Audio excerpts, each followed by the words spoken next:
Leilani Nakamura's phone was still in her beach bag when she vanished from Hanauma Bay, Hawaii, a pristine marine sanctuary visited by thousands. September 3, 2003, unfolded under brilliant sunshine, turquoise waters gently lapping against white sand. At 1:38 p.m., security cameras captured the 32-year-old marine biologist walking toward the parking area, smiling as she texted her husband, promising to pick up fresh poke for dinner. Leilani wore a light green sundress over her swimsuit, her long dark hair tied back, moving with the relaxed confidence familiar to colleagues at the Waikiki Aquarium. A tourist briefly noticed her climbing into her blue Jeep Wrangler, sunglasses perched atop her head. What happened in the hours that followed would plunge Hawaii's tight-knit community into a mystery that haunted the islands for decades.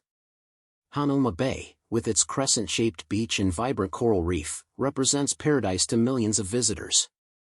But for locals like Leilani, it was simply home, a place where the rhythm of ocean waves provided the soundtrack to everyday island life.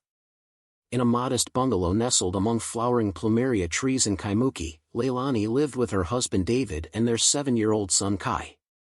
At 32, Leilani had established herself as a respected marine conservationist, passionate about protecting Hawaii's fragile coral ecosystems. Friends described her as the woman who embodied aloha spirit, nurturing relationships, sharing knowledge with eager tourists, and maintaining the delicate balance between modern life and traditional Hawaiian values. Before we jump back in, tell us where you're tuning in from, and if this story touches you, make sure you're subscribed, because tomorrow, I've saved something extra special for you.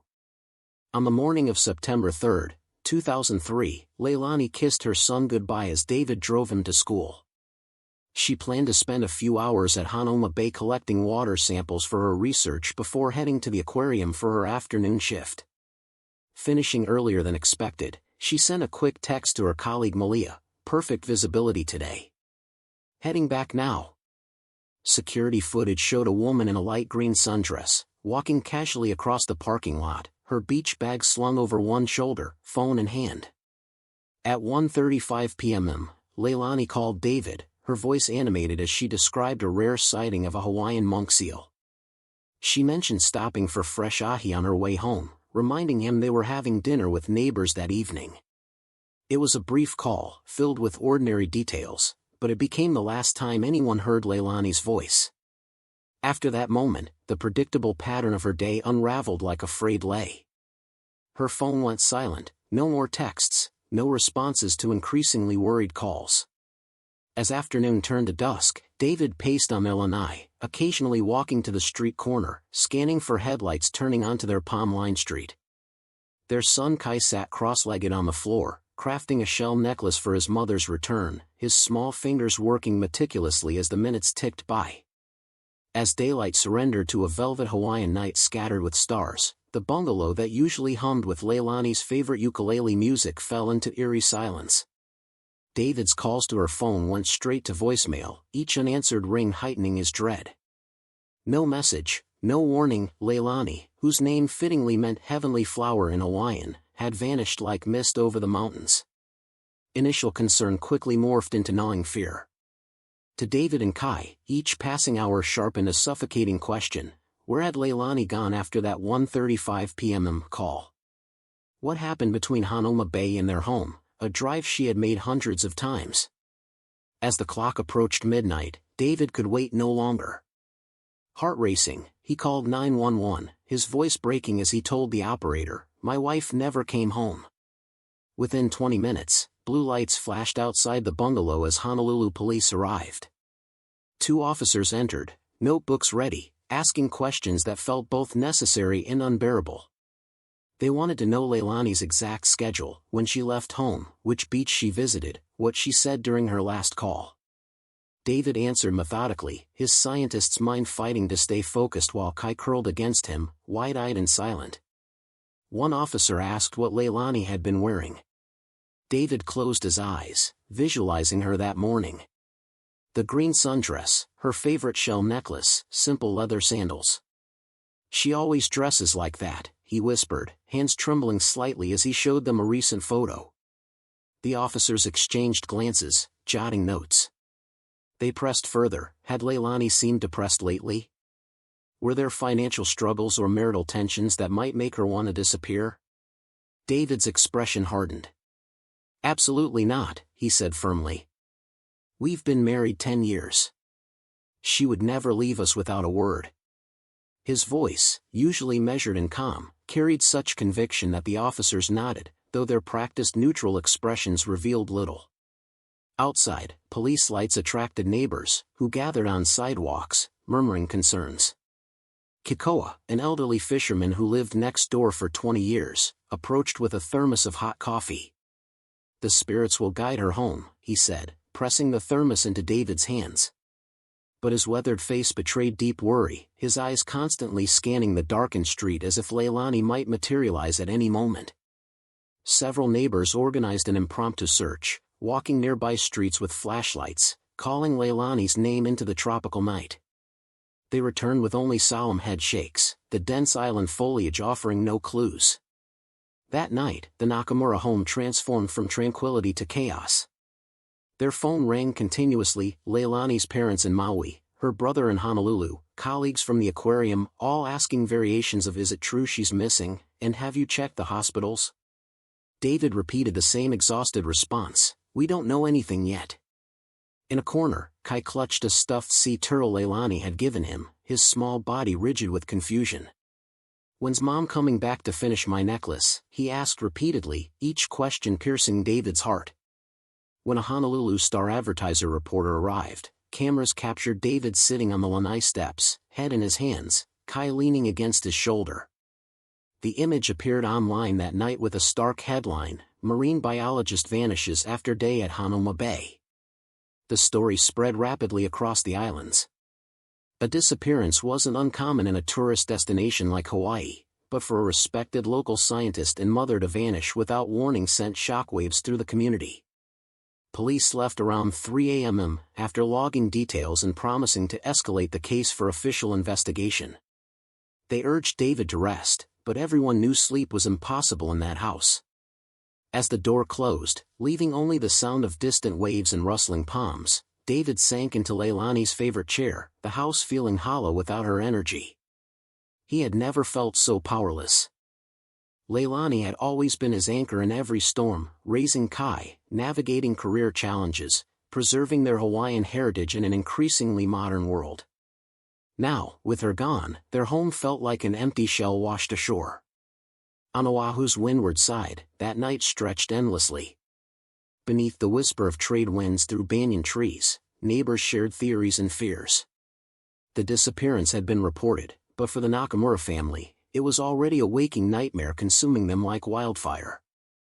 For the tight-knit community, Leilani's vanishing wasn't just news, it became an unwelcome reminder of vulnerability on an island paradise where residents left doors unlocked and keys in cars. Preparing and narrating this story took us a lot of time, so if you are enjoying it, subscribe to our channel, it means a lot to us. Now back to the story. As dawn broke on September 4, 2003, the island awoke to unsettling news. Residents stepped out of their homes, conversations buzzing at local coffee shops and surf breaks. All centered on Leilani Nakamura. For her family, it was their first morning without her, when fear crystallized into reality. Police returned early, bringing detailed maps of Oahu to outline search areas. David, exhausted from a sleepless night, pointed out places Leilani frequented, hidden beaches where she collected samples, roadside markets she loved, the route she typically drove. Kai tried to help, remembering details with a child's precision. "Mommy always stops at the yellow fruit stand, and she likes the secret beach with blue rocks." By 9 a.m., an emergency meeting convened at Honolulu Police Headquarters. A search team formed, including city police, ocean safety lifeguards, and dozens of community volunteers, colleagues from the aquarium, fellow researchers, even tourists touched by the story. Hastily printed flyers with Leilani's photo and bold text, "Missing, have you seen Leilani Nakamura?" were distributed along coastal roads, dive shops, markets, and hotels. A copy was taped to the entrance of Hanauma Bay where she was last seen. The search began along Leilani's usual routes. Groups fanned out through neighborhoods, combing beach paths, calling her name. Experienced divers from the aquarium volunteered to check underwater sites, their knowledge of currents and caves proving invaluable. Lifeguards on jet skis patrolled the coastline, scanning the crystalline waters. Honolulu police turned their focus to Makapu'u Point, where a tourist reported seeing a blue Jeep parked at an unusual angle the previous afternoon. The lookout, with its panoramic views of the Pacific and treacherous hiking trails, was a popular spot for whale watching, but also known for dangerous cliffs. Dozens searched the steep paths, peering over edges and into dense vegetation, but found no trace of Leilani. By midday, tension gripped the search team. David and Kai stood at the Makapu'u parking area, watching helicopters circle overhead, their eyes searching every person who approached, hope fading with each negative report. Local news crews filmed the search, their cameras capturing the paradoxical contrast of paradise and panic, searchers in fluorescent vests against the backdrop of Hawaii's breathtaking coastline. The Honolulu Star-Advertiser ran a second headline, "Search Expands for Missing Marine Biologist." Community response intensified as residents who had never met Leilani joined the effort, driven by the universal understanding that on islands, everyone is ohana, family. In the late afternoon, the search extended to the Kauai coastline with its rugged terrain and hidden coves. Officers divided into groups, checking isolated parking areas. When a team approached a secluded lookout sheltered by ironwood trees, they spotted a blue Jeep Wrangler. Dust lightly coated its windows, as if it had sat untouched since the previous day. Police immediately secured the area, establishing a perimeter. David was called to the scene. Upon seeing the familiar vehicle, the Jeep they had bought together when Leilani got her position at the aquarium, his knees buckled. A police officer caught him before he fell. Kai remained with neighbors, spared this moment of devastating confirmation. Inside the Jeep, investigators found Leilani's beach bag on the passenger seat, her phone in the center console, keys still in the ignition. Her research notes were neatly stacked on the dashboard, water samples labeled in her precise handwriting. The seats showed no signs of struggle. The doors were unlocked. Everything suggested Leilani had stepped out briefly and intended to return, but she never did. No footprints led away from the vehicle. No personal items were scattered nearby. The Jeep, silent and still on the cliff overlooking crashing waves, offered no explanation for her disappearance. As afternoon light faded to dusk, officers stood around the vehicle, faces etched with concern. David watched, his mind fixed on one terrible thought: something had happened to Leilani at this isolated spot. For the Nakamura family, the faint hope that Leilani was simply delayed somewhere shattered completely. For Hawaii's community, finding her abandoned Jeep on a remote cliff was the first shock in what would become a haunting island mystery. That night, the question "Where's Leilani?" echoed in homes across Oahu, from luxury high-rises in Waikiki to modest plantations in Waialua, spreading through the islands like an unstoppable tide. That evening, after cordoning off the lookout, Honolulu police arranged to tow Leilani's Jeep to their forensics lab.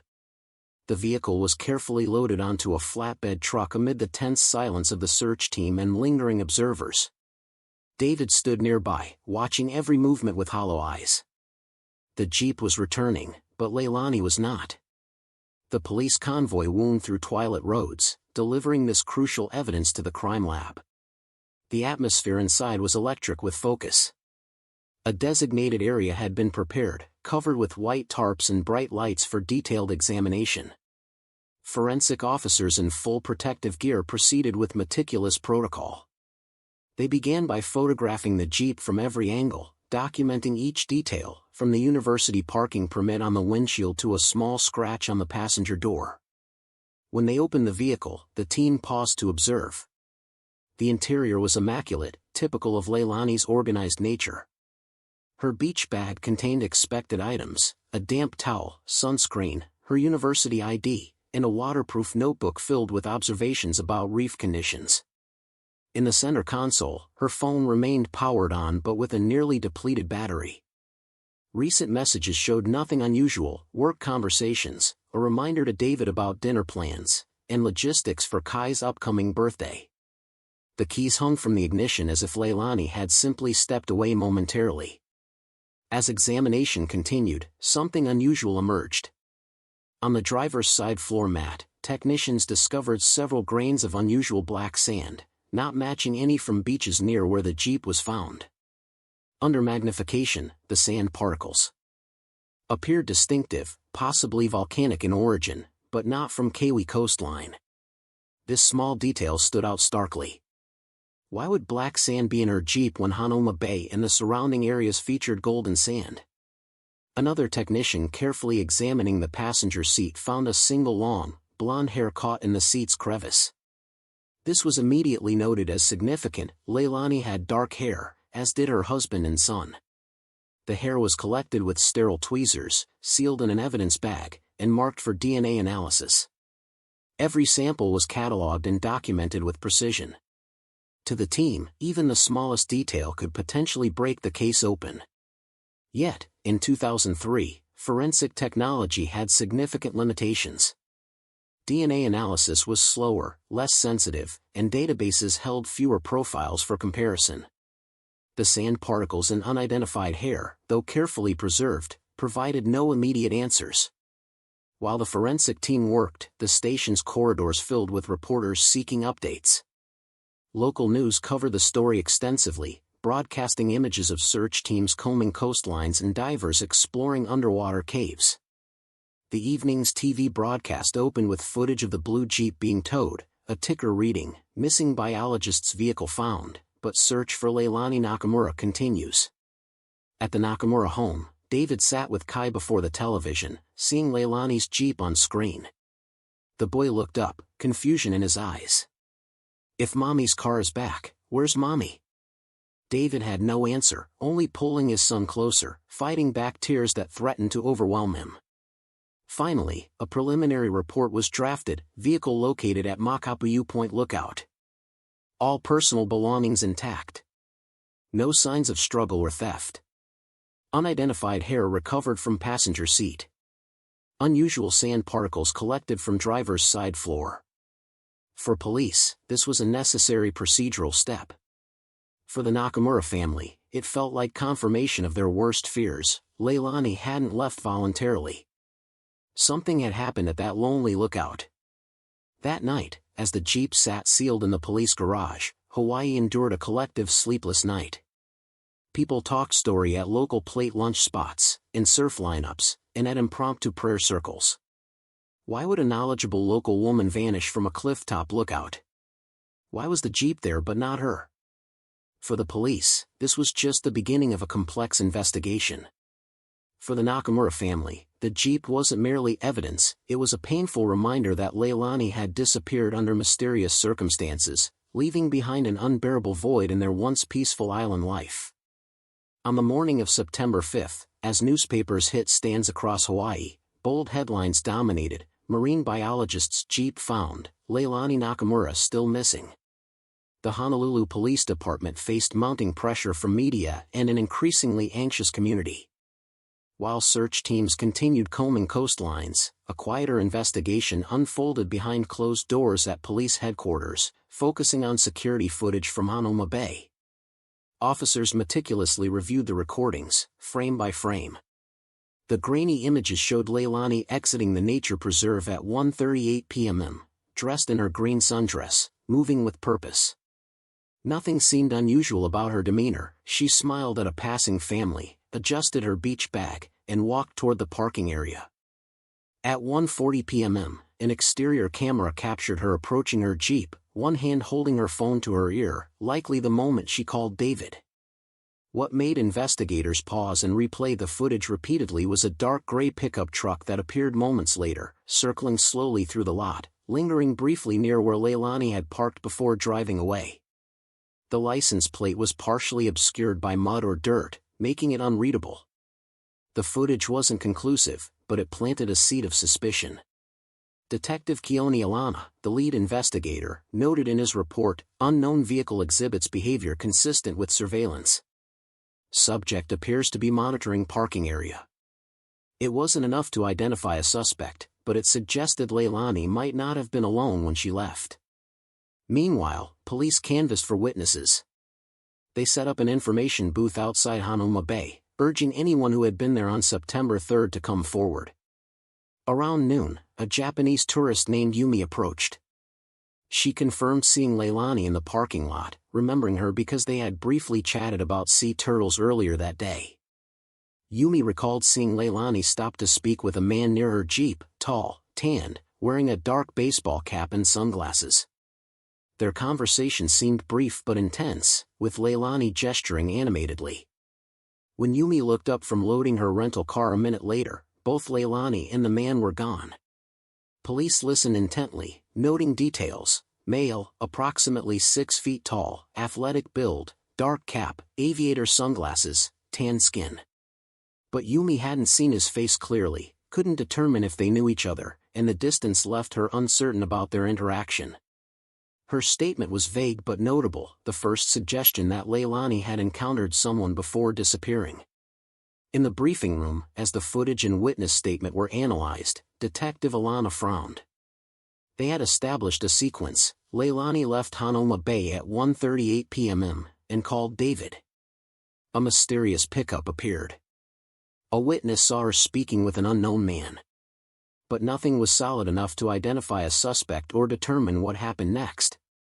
David and Kai were called to the station for an update. Watching the video of Leilani leaving Hanauma Bay, David couldn't contain his emotion.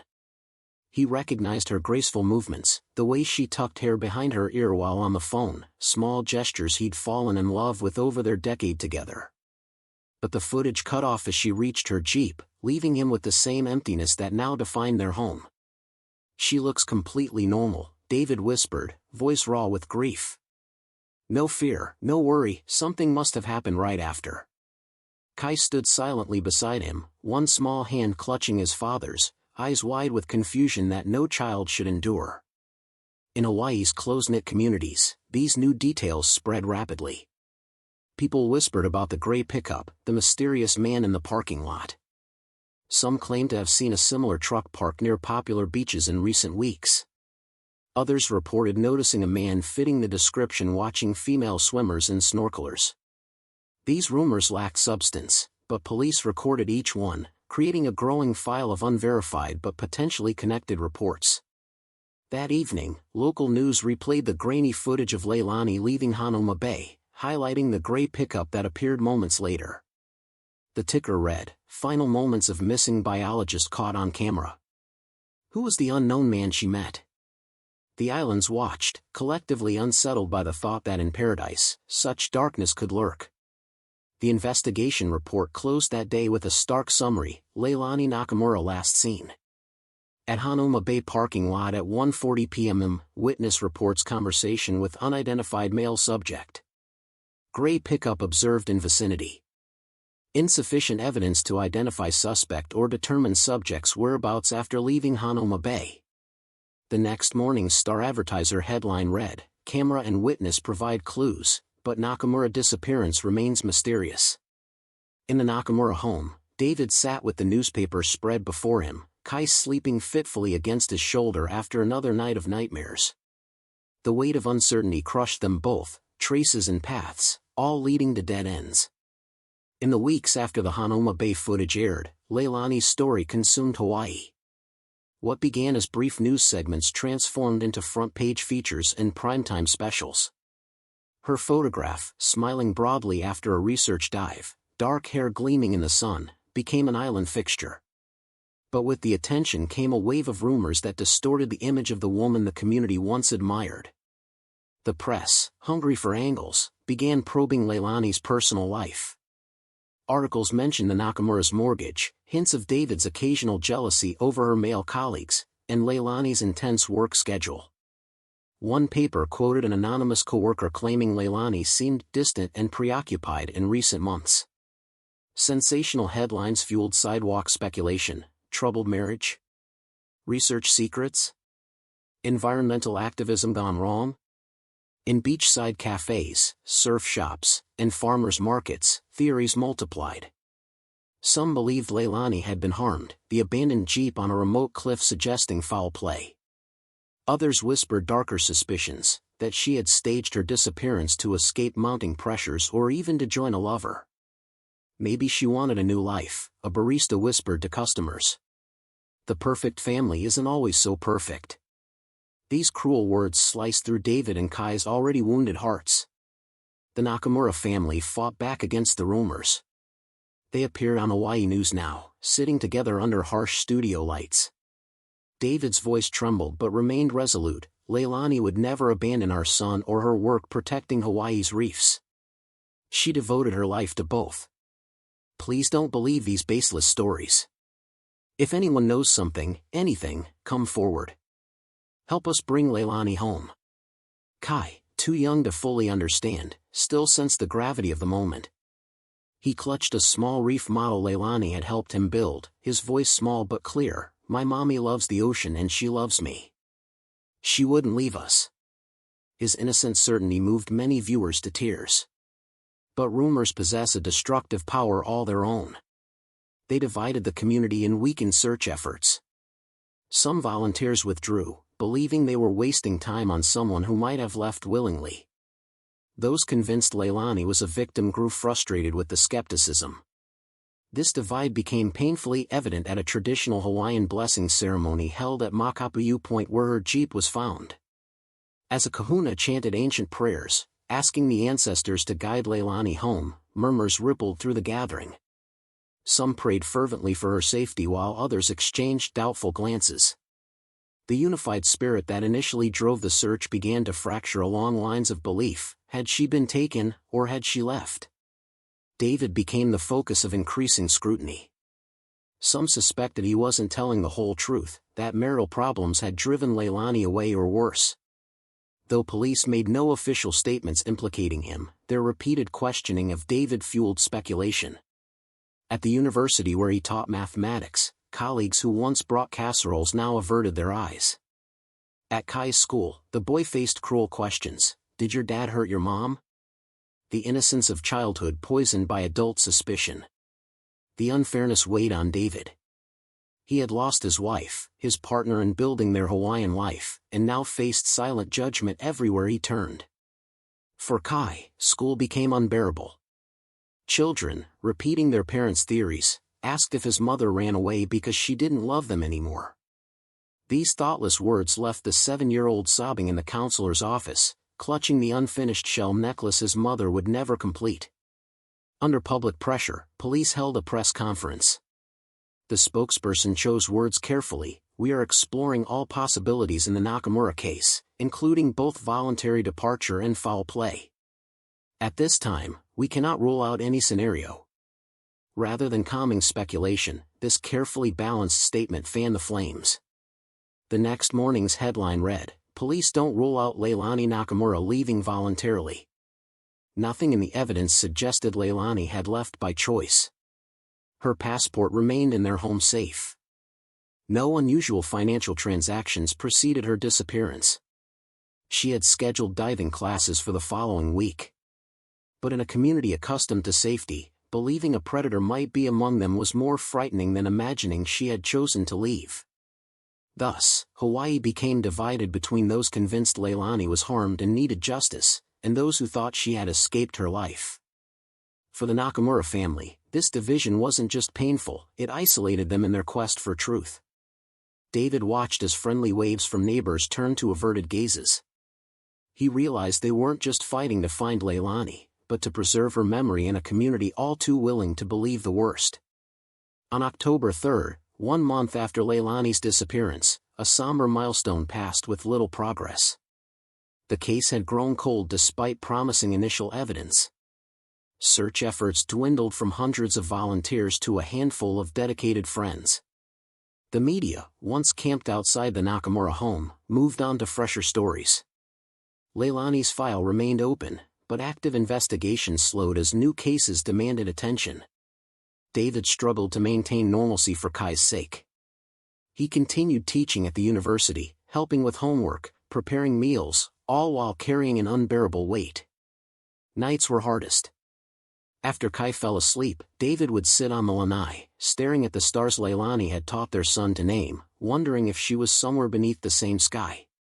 In their living room, Leilani's photo held the central place of honor, surrounded by plumeria blossoms that David replaced daily. Each morning, Kai would touch the frame, whispering "Aloha, Mommy" before school, a ritual that broke David's heart but which he never discouraged. These small acts kept her present in their fractured lives. By January 2004, holiday seasons had come and gone without Leilani. David created new traditions to help Kai cope, leaving gifts from Mommy under the Christmas tree, releasing floating lanterns into the ocean on New Year's Eve with messages for her. Though painful, these rituals provided structure amid the chaos of loss. On the 6-month anniversary, David organized a small gathering at Hanauma Bay, where they released Lei into the ocean. Only a handful of people attended: Leilani's parents from Maui, her brother, a few loyal colleagues, and Detective Alana, who had grown close to the family. The detective watched David and Kai standing ankle-deep in the surf, their faces reflecting both grief and resilience, and silently renewed his promise to someday bring them answers. As 2004 became 2005, then 2006, Leilani's case joined dozens of other unresolved disappearances in Hawaii's files. The annual reminders in local papers shrank from front page to small columns tucked between tourist advertisements. The police tip line, once flooded with calls, fell silent. For most of Hawaii, life returned to its rhythmic paradise. Tourists arrived and departed, surf competitions came and went, new restaurants opened along Waikiki Beach. But for the Nakamura family, time moved differently. Kai grew from a confused 7-year-old into a solemn teenager. At 12, he began volunteering at the aquarium where his mother had worked, learning about the coral reefs she had fought to protect. David watched his son develop Leilani's passion for marine conservation, her way of looking closely at small details, even her habit of brushing hair from his eyes when concentrating. These ghostly echoes of Leilani brought both comfort and renewed grief. Each September 3rd, they continued their tradition at Hanauma Bay, though increasingly alone. By 2010, 7 years after Leilani vanished, only David, Kai, and Leilani's aging parents attended. They stood together in the water, releasing plumeria blossoms while tourists snorkeled nearby, unaware of the significance of their ritual. The cruel rumors eventually subsided, replaced by something perhaps worse: indifference. People no longer whispered when David entered a room. Many newcomers to the island didn't recognize his name or know his story. When Kai mentioned his missing mother in school, classmates reacted with awkward confusion rather than cruelty. "That was before we moved here," they would say, as if her disappearance belonged to a distant historical era. David maintained the missing persons website he had created in 2003, posting updates that grew increasingly sparse. No new developments. Still searching. Never giving up hope.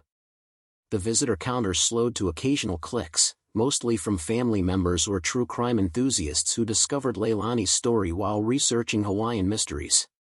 Yet David refused to declare Leilani dead, despite the practical complications this created. Insurance policies remained unclaimed, legal matters lingered unresolved, and their home stayed largely unchanged. Leilani's clothes still hanging in the closet, her books arranged on shelves, her diving equipment carefully maintained in the garage. "Until we know what happened," he told a concerned friend, "she remains part of this household." Detective Keone Alana, though officially reassigned to other cases, never truly abandoned his search for Leilani. He kept her file in his desk drawer, reviewing it during quiet moments, occasionally pursuing new forensic tests as technology advanced. Each year on his own time, he would visit black sand beaches across the islands, comparing samples to those found in Leilani's Jeep, looking for a match that never materialized. In 2008, when DNA databases expanded significantly, Alana resubmitted the unidentified blonde hair from Leilani's Jeep. The results returned without a match in the criminal database, another dead end in a case filled with them. Still, he refused to give up entirely, carrying Leilani's photo in his wallet alongside pictures of his own family. Kai's transition into adolescence brought new challenges. At 15, he began asking harder questions about his mother's case, reviewing old news articles, even requesting copies of police reports through his father. The scientific mind he inherited from Leilani drove him to approach her disappearance like a research project, gathering data, forming hypotheses, seeking patterns others might have missed. This quest sometimes worried David, who feared his son's obsession might prevent him from moving forward. But he recognized Kai needed this connection to the mother he barely remembered. Together, they would sometimes drive to Makapu'u Point, sitting in silence where Leilani's Jeep had been found, each lost in private thoughts and memories. By 2013, a decade after Leilani vanished, her story had become part of island lore, a haunting tale told to newcomers, a cautionary reminder about Paradise's hidden dangers. On the 10th anniversary, Hawaii News Now ran a brief retrospective, 10 years later, the unsolved disappearance of Leilani Nakamura. The segment featured old photos and interviews, treating her case as a historical footnote rather than an ongoing investigation. The station invited David for an interview, but he declined, unwilling to perform grief for viewers who had long since moved on. Instead, he and 19-year-old Kai marked the day privately, diving at Leilani's favorite reef. Beneath the waves, surrounded by the vibrant ecosystem she had devoted her life to protecting, they found a moment of peace amid endless uncertainty. That evening, they sat on their lanai, the space now adorned with Kai's college acceptance letters. He had decided to study marine biology at the University of Hawaii, continuing his mother's legacy. David watched his son, now taller than himself, and felt both pride and sorrow. Leilani had missed so much: Kai's first surfing competition, his science fair victories, his high school graduation. Each milestone marked her absence anew. "Do you think we'll ever know what happened to Mom?" Kai asked suddenly, his voice deeper now but carrying the same question he had asked as a child. David considered his answer carefully. "I don't know, son. But what I do know is that your mother lives on through you, through your love of the ocean, your dedication to conservation, your brilliant mind. Some mysteries may never be solved, but some truths remain unshakable. She loved you more than anything in this world." Kai nodded, eyes fixed on the horizon where ocean met sky. "Then I'll keep carrying her forward," he said simply, words that carried both acceptance and determination. For David and Kai, the decade since Leilani's disappearance had taught them that closure might never come in the form they initially sought. They had learned to carry both hope and grief, to honor memory without being consumed by it, to build new lives while keeping space for the one who was lost. Though Leilani's case had gone cold in official terms, the warmth of her presence continued to shape their lives in countless ways. In the police department's evidence room, Leilani's file, containing the black sand samples, the unidentified blonde hair, witness statements, and security footage, gathered dust on a high shelf. The box labeled Nakamura, Leilani, missing, September 2003 sat among hundreds of others, waiting for the day when new evidence, new technology, or new determination might breathe life back into the investigation. That day would come sooner than anyone expected. In late 2013, as Kai finished his first semester at university, the quiet persistence of a rookie detective would shatter a decade of silence, bringing both long-awaited answers and unimaginable shock to Hawaii's shores. In December 2013, as winter tourists flooded Hawaii's shores and Christmas lights adorned palm trees across Oahu, a significant shift occurred in the Honolulu Police Department's Cold Case Division. In a fluorescent-lit room lined with metal shelves holding hundreds of forgotten files, a new face appeared. Detective Malia Wong, 34, recently transferred from the Major Crimes Unit, had requested assignment to cold cases, a move many colleagues considered career suicide. Wong, known for her methodical approach and extraordinary attention to detail, believed that no case was truly unsolvable if someone cared enough to look deeper. Among dozens of dusty boxes, she found herself drawn to one labeled Nakamura, Leilani, missing, September 2003. The name stirred a distant memory. Wong had been a rookie officer when Leilani vanished, watching from the periphery as senior detectives handled the high-profile disappearance. Opening the box, she found yellowed reports and evidence bags sealed with decade-old tape. The case had haunted Hawaii for years before gradually fading from public consciousness. But as Wong paged through witness statements, forensic reports, and faded photographs, she felt something many others had missed, a pattern of small inconsistencies and overlooked connections. She spent days absorbed in Leilani's case, rebuilding the timeline on a fresh whiteboard. The final confirmed sighting at Hanauma Bay at 1:38 p.m. The mysterious gray pickup. the unidentified man reported by the Japanese tourist, the abandoned Jeep at Makapu'u Point, and two critical pieces of evidence that had never yielded results: black sand particles from the floor mat and a single blonde hair from the passenger seat. One detail in particular caught her attention. The original report noted that the black sand was inconsistent with beaches near the recovery site, but no one had determined its actual source. Hawaii had several black sand beaches, each with distinctive mineral compositions depending on their volcanic origin. With 10 years of advances in geological analysis, perhaps this sand could finally tell its story. Wong contacted the University of Hawaii's Geology Department, inquiring whether new technology might analyze the decade-old sample more precisely. Dr. Kealoha, a volcanologist specializing in Hawaiian beach formations, agreed to examine the evidence. 10 years ago, we couldn't have done this analysis with such small samples, he explained while carefully examining the grains under a specialized microscope. But now, we can identify unique mineral signatures in just a few particles. After a week of testing, Dr. Kealoha called with surprising news. The sand showed a distinct composition of olivine and magnetite unique to a small, remote beach on the north shore, Kaina Point. This isolated area, considered sacred in Hawaiian culture, was located far from both Hanauma Bay and the Makapu'u lookout where Leilani's Jeep was found. Wong marked this new location on her map, creating a triangle between the 3 points. Why would sand from Kaina Point be in Leilani's Jeep when her last known movements were on the opposite side of the island? This wasn't a random detail, it was a breadcrumb leading somewhere specific. The second key evidence, the unidentified blonde hair, had been tested in 2008 against criminal databases without results.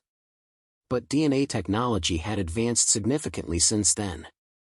Wong requested a new analysis using enhanced extraction techniques that could recover more genetic information from degraded samples. While awaiting results, she decided to visit Detective Keone Alana, now retired but still living in Honolulu. At 68, Alana welcomed her to his beachfront apartment, walls adorned with fishing trophies and family photos. Among them, Wong noticed a small framed picture of Leilani Nakamura. "You never forgot her case," Wong observed softly. Alana's weathered face creased with emotion. "Some cases stay with you.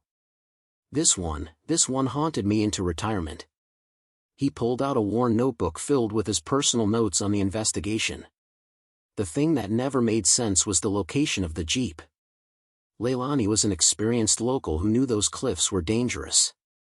Why would she park there, especially when her research that day was at Hanauma Bay? Wong shared her findings about the black sand. Alana leaned forward, eyes brightening with the spark of a detective seeing new evidence. Kaina Point? That's nowhere near her known movements that day.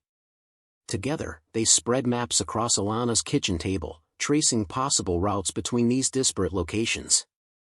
Could Leilani have driven to Kaina Point and back before disappearing? The timeline made this nearly impossible. More likely, someone who had been to Kaina Point had been in her Jeep, potentially the last person to see her alive. Before leaving, Wong asked one final question: "In your gut, who did you always suspect?" Alana sighed heavily. "We looked hard at the husband initially, standard procedure. But David Nakamura's alibi was solid, teaching a university class when Leilani disappeared.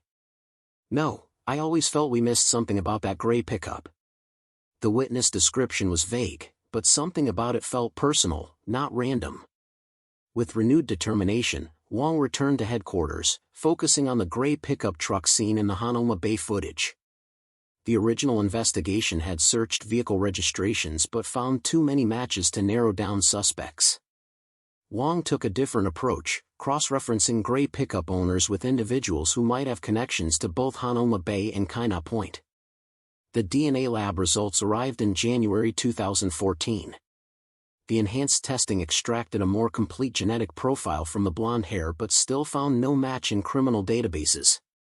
However, the analyst noted something interesting: the DNA showed distinctive markers common in people of Scandinavian descent, relatively uncommon in Hawaii's diverse population. Wong compiled a list of blonde-haired, Nordic-looking men with connections to marine activities who owned gray pickups in 2003. The list was still too long for immediate action, but she was narrowing the field. She then added a new filter, individuals with known access to Kaina Point, which was restricted due to its sacred status and dangerous terrain. During this process, she discovered that a conservation project had been active at Kaina Point in 2003, with a limited number of permitted researchers allowed access. Checking the roster against her existing list, one name jumped out: Erik Larson, a marine biology doctoral candidate in 2003 who had worked on shorebird preservation at Kaina Point. According to university records, Larson owned a gray Toyota pickup at the time and was described as tall, athletic, and blonde. Most significantly, Larson had briefly worked with Leilani Nakamura on a coral reef assessment before her disappearance. Their academic connection provided a critical link that had been overlooked for a decade. Further digging revealed that Larson had left Hawaii abruptly in late 2003, abandoning his doctoral studies to return to his native Denmark, citing family emergencies. Wong pulled Larson's university ID photo, staring at the image of a tanned, blonde man with aviator sunglasses perched on his head, matching the description given by the Japanese tourist. The pieces were aligning with unsettling precision. In February 2014, Wong presented her findings to her supervisor, requesting permission to reopen the Nakamura case officially. She laid out the connection between the black sand, the blonde hair, and Erik Larson's sudden departure from Hawaii shortly after Leilani vanished. Though circumstantial, the evidence painted a compelling picture warranting further investigation. With approval granted, Wong's next step was the most difficult: meeting with the Nakamura family. 10 years had passed since Leilani disappeared, and Wong understood the delicacy of reviving hope in hearts that had learned to live with uncertainty. She arrived at the Nakamura home on a Saturday morning, finding it much as it appeared in case photos from 2003, though now with university pennants alongside family pictures. David, now in his late 40s with strands of gray throughout his dark hair, welcomed her with cautious curiosity. Kai, no longer the 7-year-old boy from the case files but a tall, serious young man of 20, sat beside his father, eyes reflecting the same wariness. "I've reopened your wife's case," Wong said simply, watching their expressions shift from guarded politeness to stunned attention. "New technology has allowed us to analyze evidence that couldn't be processed effectively 10 years ago." David's hands trembled slightly. "After all this time? What have you found?" Wong explained her discoveries carefully, avoiding promising too much while conveying the significance of these new connections. As she mentioned Erik Larson, Kai suddenly interrupted. "I remember him," he said, voice tight with emotion. "He came to our house once for dinner. He brought me a seashell and told me about birds at Kaina Point." David nodded slowly. "Leilani worked with him briefly. I met him only twice. He seemed intense about his research. I never considered him significant to the investigation.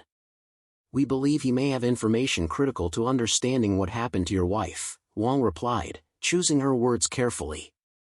"We're working through international channels to locate him in Denmark." Before leaving, Wong paused at the shrine-like arrangement of photos in the living room, Leilani's smiling face preserved in time while her husband and son had aged around her absence. "I can't promise answers," she said honestly, "but I can promise that your wife's case matters to me. I won't stop until we know what happened." In the months that followed, Wong navigated the complex process of international investigation.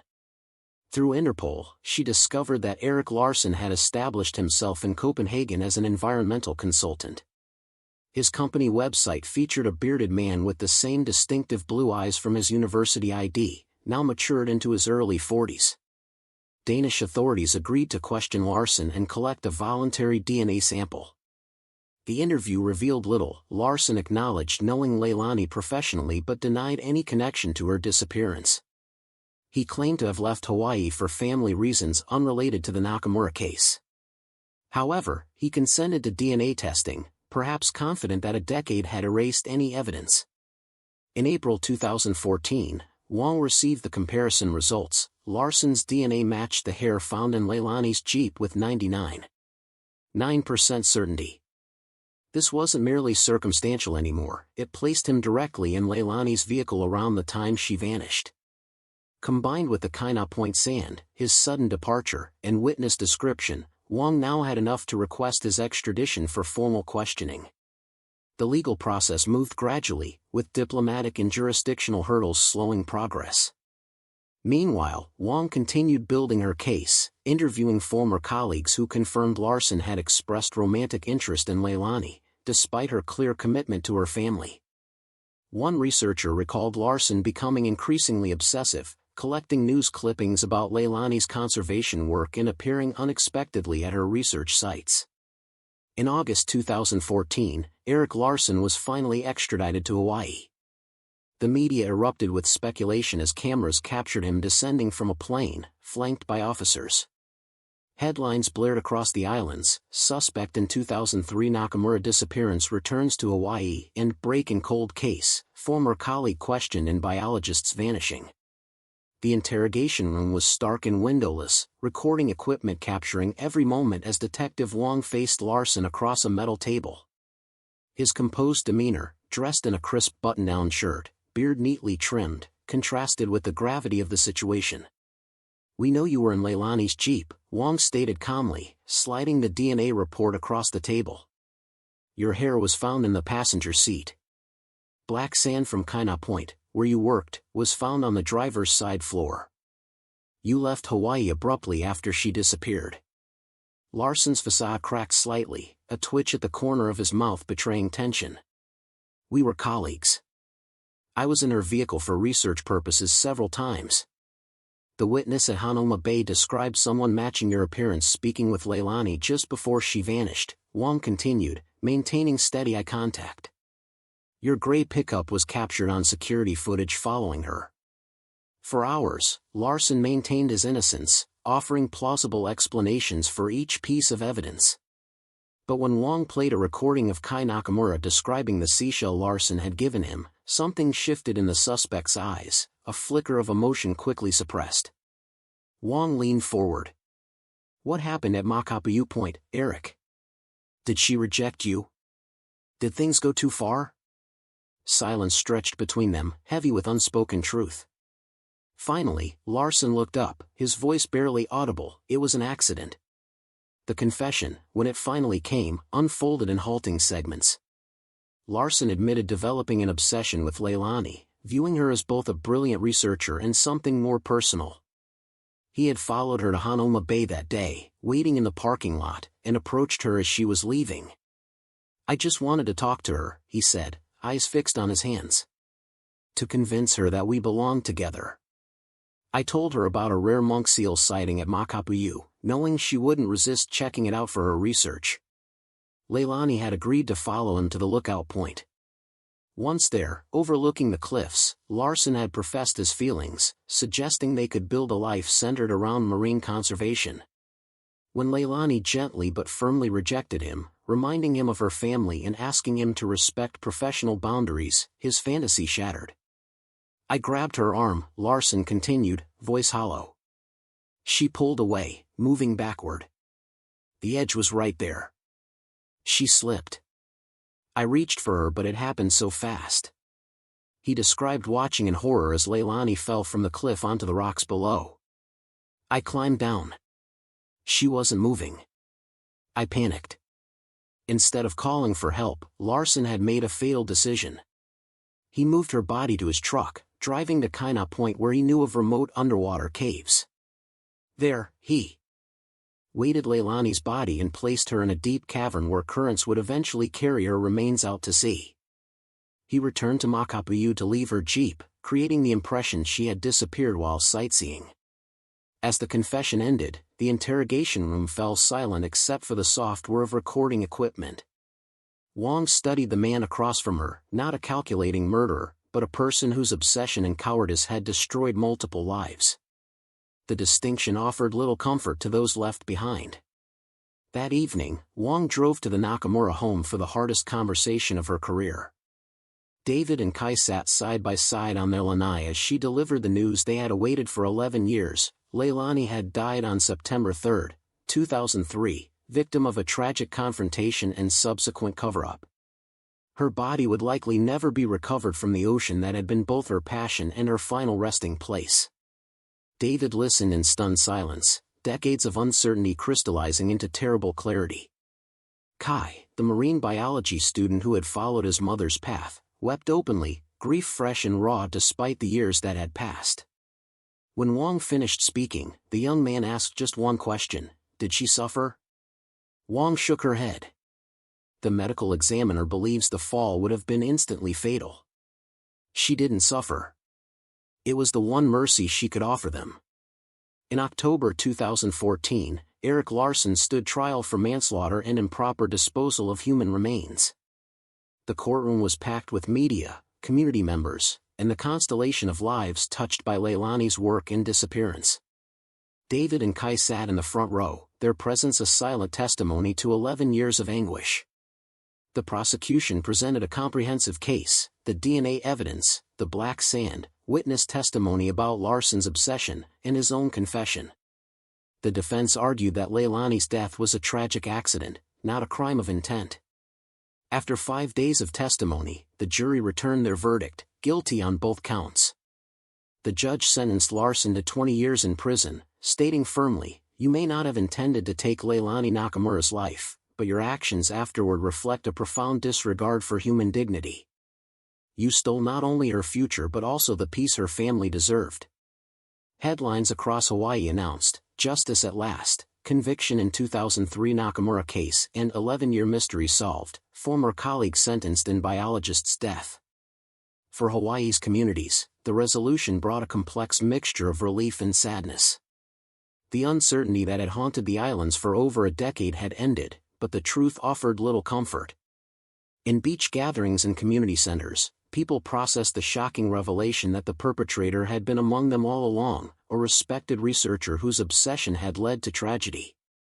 A memorial service was held at Hanauma Bay, where Leilani had spent her final day doing the conservation work she loved. Hundreds gathered on the shore, many placing plumeria blossoms on the waves. David spoke briefly, voice steady despite his grief. "For 11 years, we lived with questions that haunted our every moment. Today, we begin the process of finding peace, not because the pain is less, but because truth has finally come to light." Kai, now embodying his mother's spirit in ways beyond physical resemblance, stood beside his father. "My mother dedicated her life to protecting Hawaii's marine ecosystems. In her honor, we're establishing the Leilani Nakamura Scholarship for Marine Conservation. Her work will continue through generations of students who share her passion." For Detective Malia Wong, the case transformed her career. Her methodical approach to cold cases earned recognition throughout the department, and she became an advocate for applying new technologies to unresolved investigations. In her office, she kept a small framed photo of Leilani Nakamura, a reminder that behind every cold case file was a human story deserving resolution. The University of Hawaii dedicated a research vessel to Leilani's memory, christening it the Nakamura for Coastal Conservation Studies. David found purpose in coordinating its research missions, ensuring that the scientific work his wife valued continued advancing. Kai, completing his marine biology degree, became its youngest research lead. On the 1-year anniversary of Larson's conviction, David and Kai returned to Makapu'u Point, not to mourn at the site of tragedy, but to transform it through ritual. With the blessing of local kahuna, they performed a traditional Hawaiian cleansing ceremony, releasing Leilani's spirit from the painful associations of the place. Standing on the cliff where his mother had fallen, Kai released white doves into the brilliant Hawaiian sky. As the birds soared toward the horizon where azure ocean met endless blue, he felt a profound shift, not an end to grief, but its evolution into something that could coexist with joy and purpose. "She's with the ocean now," Kai said softly. "The place she loved most." David placed an arm around his son's shoulders, gazing out at the waves catching golden afternoon light. "Your mother always said that in Hawaiian tradition, those who pass become aumakua, ancestral spirits that guide and protect their families. I believe she's been watching over us all along." The case of Leilani Nakamura changed Hawaii in subtle but significant ways. Security at remote lookout points was enhanced. Cold case funding increased. Community watch programs strengthened. But perhaps most importantly, it reminded islands accustomed to paradise that healing comes not from forgetting tragedy, but from facing it with courage and commitment to truth. As David and Kai walked from the lookout point toward their car, a rare Hawaiian monk seal, the endangered species Leilani had worked to protect, appeared briefly on a distant rock, before slipping back into the waves. Both men stopped, watching in wonder at the unexpected sighting. Coincidence? David whispered, voice catching. Kai smiled, tears shining in eyes so like his mother's.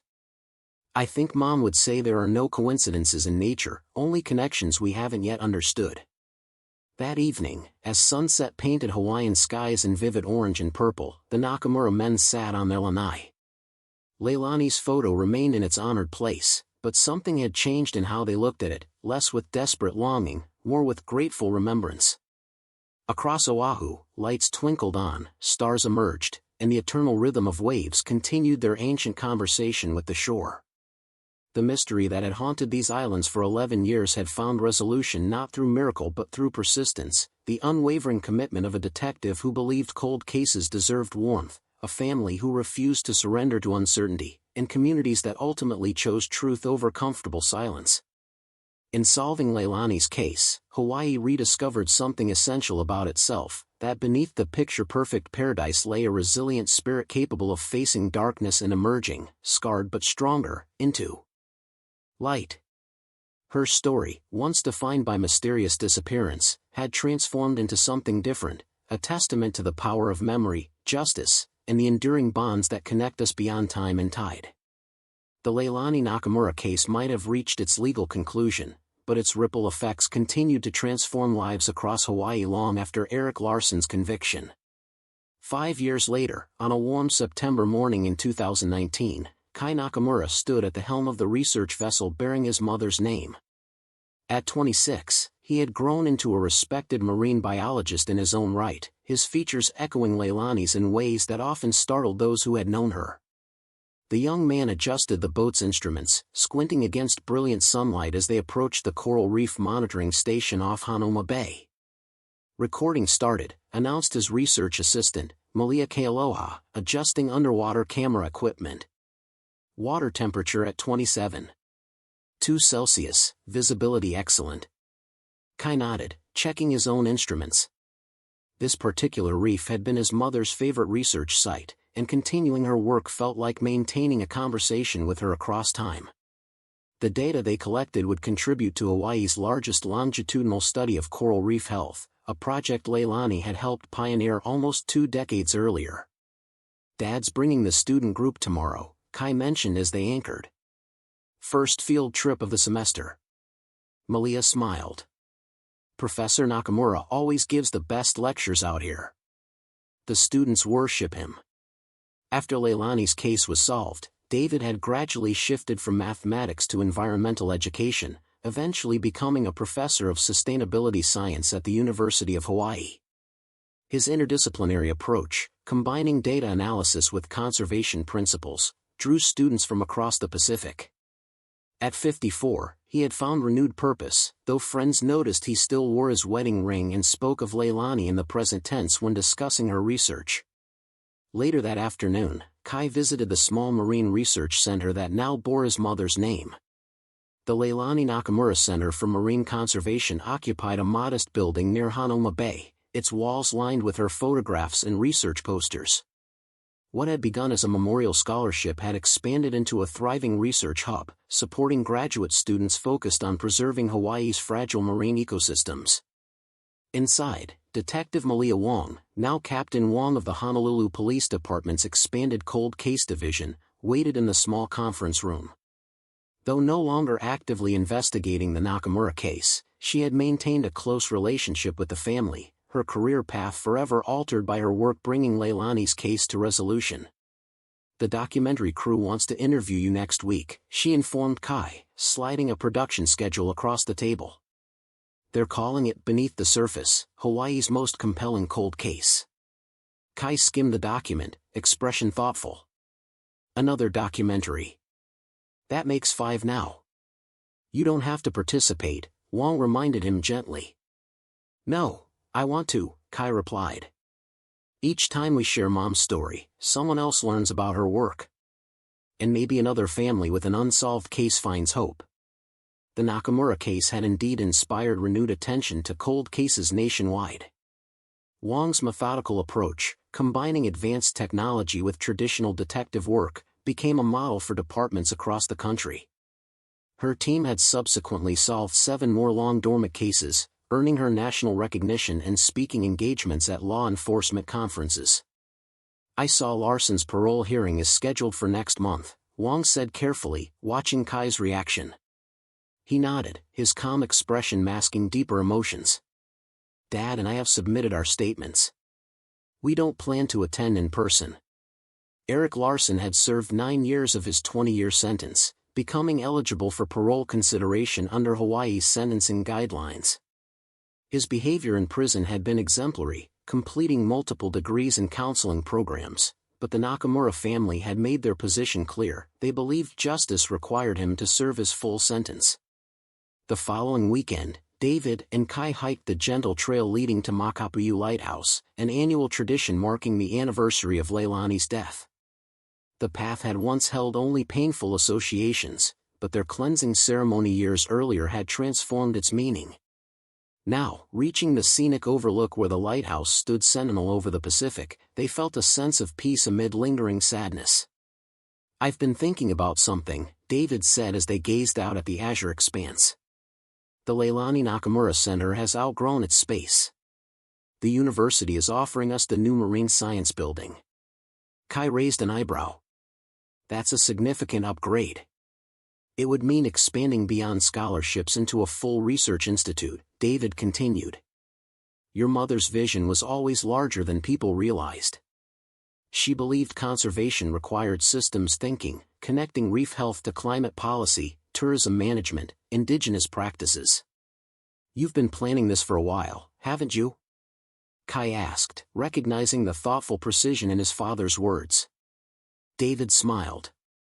"Since her case was solved, I've been asking myself what Leilani would want her legacy to be. Not just memorials, but meaningful change." This conversation reflected the journey both men had traveled. In the immediate aftermath of learning Leilani's fate, they had focused primarily on processing their grief, finally having answers but still grappling with immeasurable loss. As years passed, their perspective had shifted toward legacy building, finding ways to extend Leilani's work and values into future generations. The documentary crew arrived the following week, setting up equipment in the Nakamura living room. The space had evolved over the years, no longer a shrine to absence but a balanced reflection of both memory and present life. Leilani's photos remained, but alongside them hung images of Kai's research expeditions, David's teaching awards, and their shared adventures. As the interviewer arranged lighting, Kai noticed a familiar face among the production team, an elderly Japanese woman observing quietly from the corner. "Yumi?" he asked, recognizing with astonishment the tourist whose witness statement had provided a critical early clue in his mother's case. She bowed slightly. "You remember me?" "I was not sure." "Of course I remember," Kai said warmly. "Your statement helped identify Larson." Yumi had returned to Hawaii specifically for the documentary, feeling her small role in the story deserved completion. "I carried your mother in my heart all these years," she explained. "In Japan, we have a saying, the gods dwell in the details. Your mother's case taught me this is true." The documentary interview unfolded organically, with Kai and David sharing memories of Leilani and reflections on how the resolution of her case had transformed their lives. They spoke candidly about the years of uncertainty, the pain of rumors, and the complex relief of finally learning the truth. The hardest part wasn't just losing her, David explained, but living in that terrible limbo, not knowing if she was alive somewhere, suffering, or if we should be mourning her death. That uncertainty consumes you in ways that straightforward grief, however painful, does not. Kai addressed how the case had shaped his career choice. "I was 7 when Mom disappeared, too young to fully understand. As I grew up, following her path in marine biology became my way of maintaining a connection. But after we learned what happened, my motivation evolved. Now I do this work not just to honor her memory, but because I genuinely share her passion." The interviewer asked about forgiveness, a question they had faced countless times. David's answer reflected years of contemplation. Forgiveness isn't a single decision but a daily practice. Some days I manage it better than others. What I can say with certainty is that hatred and bitterness would not honor Leilani's spirit. When the cameras stopped rolling, Captain Wong arrived with unexpected news. "I just received word from the parole board," she said, her expression carefully neutral. "Larson's petition was denied. They cited the extraordinary impact of his actions on your family and the community." The news landed with complex emotions. Neither Nakamura had wished for ongoing vengeance, but both felt a measure of relief that the legal system continued to recognize the gravity of their loss. Later that evening, as the production team packed equipment, Yumi approached David with a small package wrapped in traditional Japanese fabric. "I brought this from Kyoto," she explained, presenting the gift with both hands. "It is omamori, a protection charm from Kayamiza Temple. For your family's peace." David accepted it with matching respect. "You came all this way, after 16 years, to be part of telling Leilani's story. That means more than I can express." Yumi smiled gently. "In my culture, we believe that a person dies twice, once when they take their last breath, and again the last time someone speaks their name. Your Leilani will live very long in this way." The documentary aired nationally 3 months later, bringing renewed attention to both the Nakamura case and cold case investigation techniques. The response surprised even the producers. Thousands of emails flooded in from families experiencing similar uncertainty about missing loved ones. Many expressed how seeing the Nakamura's journey from anguish to purpose had given them hope for their own situations. Captain Wong's department received an unprecedented number of tips about unrelated cold cases, several leading to promising new investigations. The Nakamura effect, as one criminology journal termed it, demonstrated how media coverage focused on investigation methodology rather than sensationalism could generate meaningful public assistance. In spring 2020, the University of Hawaii officially launched the expanded Leilani Nakamura Institute for Marine Conservation and Environmental Justice. The modern facility, with state-of-the-art laboratories and a public education center, represented the culmination of years of planning. At the opening ceremony, Governor Kamani spoke movingly about how one woman's life and legacy had catalyzed institutional change. Leilani Nakamura understood that Hawaii's natural treasures are not just environmental resources but cultural heritage, the governor declared. This institute embodies her vision of conservation that honors both scientific knowledge and indigenous wisdom. David, as the institute's founding director, stood at the podium afterward, momentarily overcome with emotion. After gathering himself, he spoke simply. 17 years ago, we lost Leilani. For 11 of those years, we lived in painful uncertainty. Today, we transform that pain into possibility. This institute will train new generations of scientists and advocates who share Leilani's understanding that healthy ecosystems and healthy communities are inseparable. Kai, now the Institute's research director, unveiled the central exhibit, an interactive display showing the interconnections between Hawaii's marine ecosystems, climate patterns, and human activities. Visitors could explore the data Leilani had begun collecting years earlier, now expanded into a comprehensive monitoring system spanning the entire archipelago. Among the attendees was Detective Keone Alana, now in his 70s but still sharp-eyed. The retired officer who had worked the original investigation moved slowly through the exhibits, occasionally touching display panels with weathered fingers. When he reached Kai, the young man embraced him warmly. "I never thought I'd see this day," Alana admitted, voice rough with emotion. "Your mother's case haunted me into retirement. To see it transformed into something so positive." He gestured around the bustling institute. "This is justice of a different kind." The following month brought another unexpected development. David received a letter from Eric Larson, still serving his sentence at Halawa Correctional Facility. After consulting with Kai and their attorney, David decided to read it rather than return it unopened. The letter expressed remorse without seeking forgiveness, acknowledged the irreparable harm caused by Larson's actions, and explained that he had established a prison education program helping inmates earn science degrees. He made no requests and offered no excuses, simply sharing that he had dedicated his remaining years to meaningful rehabilitation. David shared the letter with Kai over dinner on their lanai, the ocean breeze carrying the scent of plumeria blossoms. "What do you think?" David asked after his son had read it twice. Kai considered carefully. "I think it's the first communication from him that doesn't feel self-serving. But I'm not ready to respond." "Neither am I," David agreed. "Perhaps someday, but not yet." This nuanced reaction reflected their evolving relationship with trauma and healing. They had learned that recovery wasn't linear, that certain wounds might never fully close but could be carried with increasing grace. They had also discovered that moving forward didn't require neat narrative closure or performative forgiveness, only honesty and the courage to continue. In July 2020, Kai led an expedition to document coral bleaching around the Hawaiian Islands, gathering crucial data on climate change impacts. The research vessel Nakamura carried a team of 12 scientists, including specialists from Japan, Australia, and the Pacific Islands. Their findings would inform both conservation policy and community adaptation strategies for coastal villages most affected by changing ocean conditions. During a dive near Makapu'u, Kai discovered something extraordinary: a small, thriving coral colony in an area previously devastated by bleaching. This resilient ecosystem, somehow adapting to warmer waters, represented a potential breakthrough in understanding coral adaptation mechanisms. As he carefully collected samples, Kai felt a profound sense of connection to the ocean, to his work, and to his mother's legacy. That evening, as the research team analyzed their findings, Captain Wong called with surprising news.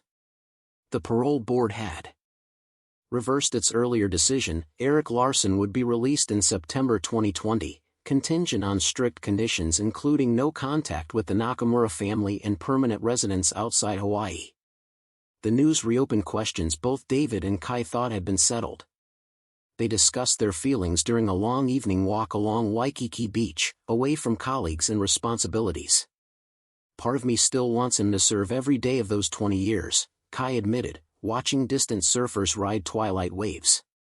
"But another part recognizes that keeping him in prison doesn't bring Mom back." David nodded.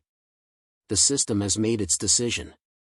We can channel our energy into continuing your mother's work rather than fighting Larson's release." This pragmatic wisdom hadn't come easily. Both men had struggled through years of therapy, grief groups, and personal reflection to reach this point, where they could acknowledge complex emotions without being controlled by them, where they could honor Leilani's memory through forward-looking action rather than clinging to past grievances.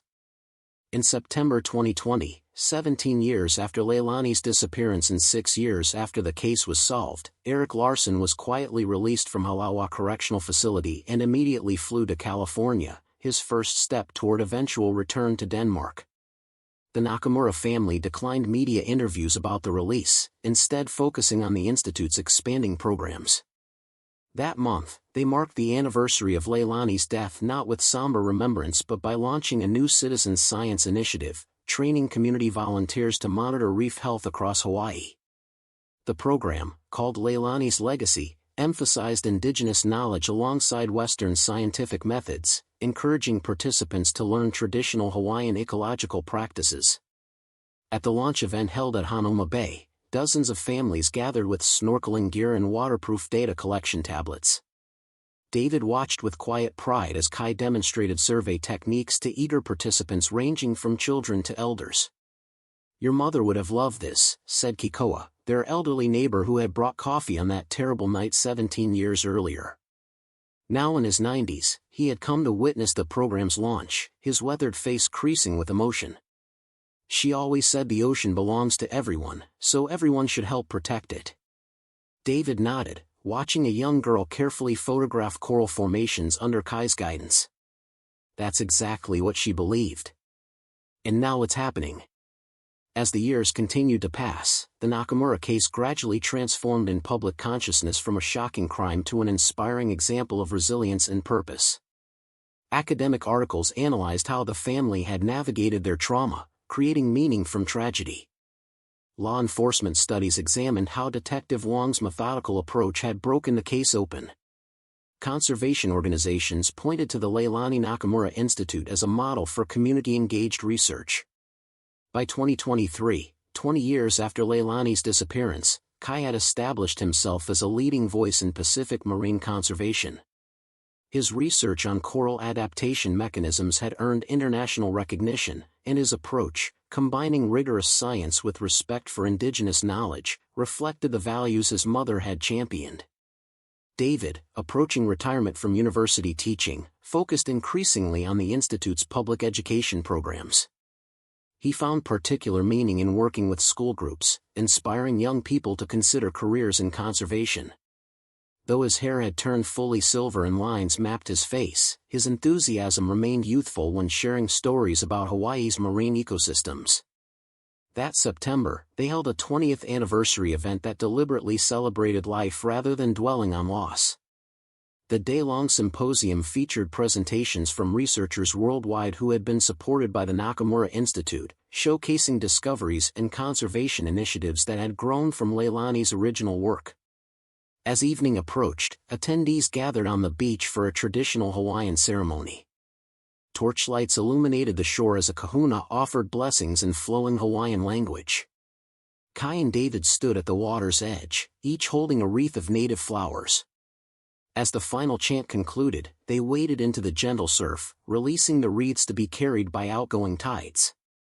David watched the flowers drift toward the horizon, remembering the anguished nights when uncertainty had consumed him. The pain had never entirely disappeared, but it had transformed into something that could coexist with joy, purpose, and pride in how Leilani's legacy continued to grow. 20 years, he murmured, the Pacific breeze carrying his words.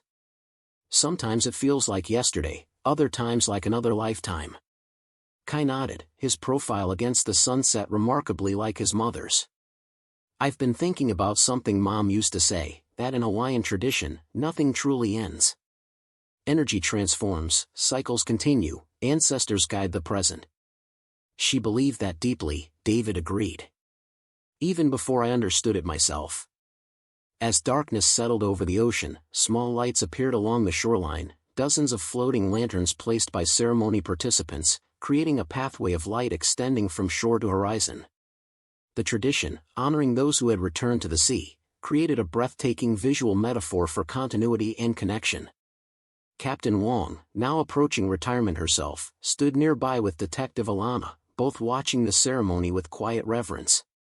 The Nakamura case had defined their careers in different ways. For Alana, a haunting mystery he couldn't solve before retirement; for Wong, the breakthrough that established her methodology and reputation. I still check the lab sometimes, Wong admitted softly.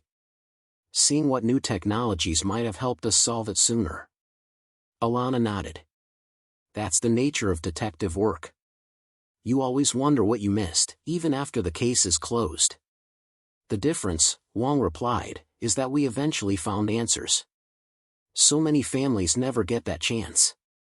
This understanding had driven Wong's dedication to cold cases throughout her career. The Nakamura investigation had taught her that time could be both enemy and ally, eroding evidence but also bringing new technologies and perspectives that might illuminate long-hidden truths. As the ceremony concluded, participants gathered for a traditional Hawaiian feast.